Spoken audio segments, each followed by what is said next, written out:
I love water. I think water is the most wonderful thing in the world. It makes you feel good.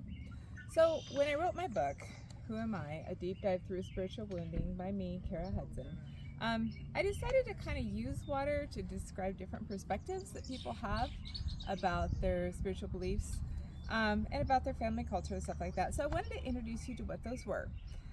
The first one's a vast ocean perspective. So I don't know if you've ever seen like those videos on Facebook and Instagram of somebody who's like swimming in the ocean or in a river or somewhere, and they have some big creature swimming underneath them and they're freaking out because it's like, oh my word, where'd this thing come from? And they're in the water with it, they don't know what to do.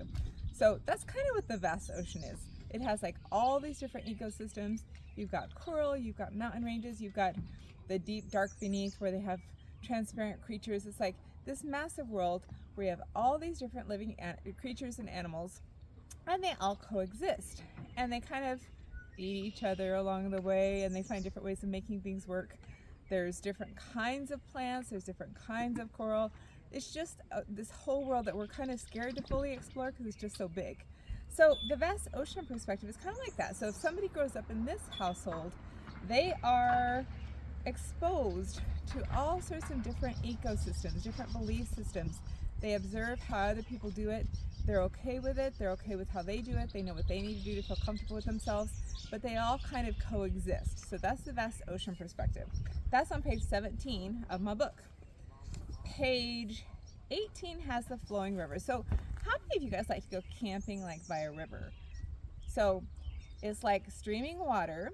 It follows gravity, and it's surrounded by all these trees. And if it's like a deserty area, the area by the river is covered, has all these trees and a whole different ecosystem because the river gives life to everything that's around it.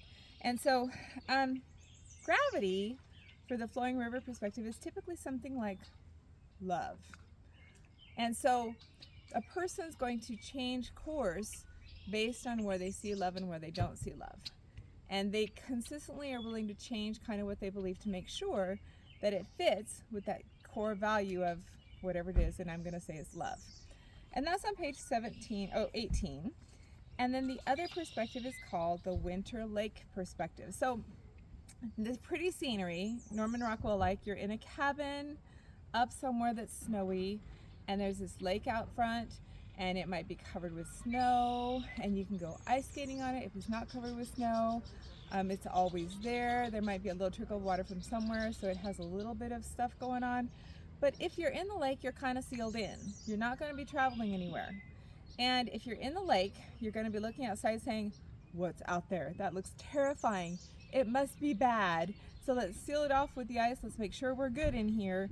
Make sure everything in here fits this ecosystem, because if it doesn't, it's bad. And so we'll cover it up, we'll destroy it, whatever we need to do. We got to keep the winter lake safe because it's terrifying out there. And so let's get this big blanket of snow to make sure that we don't get infiltrated by whatever's out there. And you know what? If we see through the ice, what's on the other side, it's bad, it's distorted. We don't want to know about it. We just know it don't belong in here. It belong out there. So it's kind of a more of a dogmatic perspective, not open to what's outside, must be inside.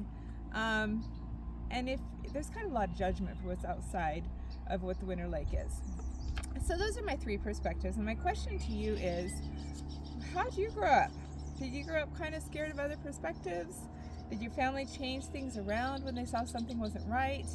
How did they approach questions? Because we're on chapter 1, questions. Is it okay to ask questions? And each one of those perspectives is going to have a different relationship to questions. I hope you enjoy the lake out here this morning. It's beautiful. And we'll see you soon.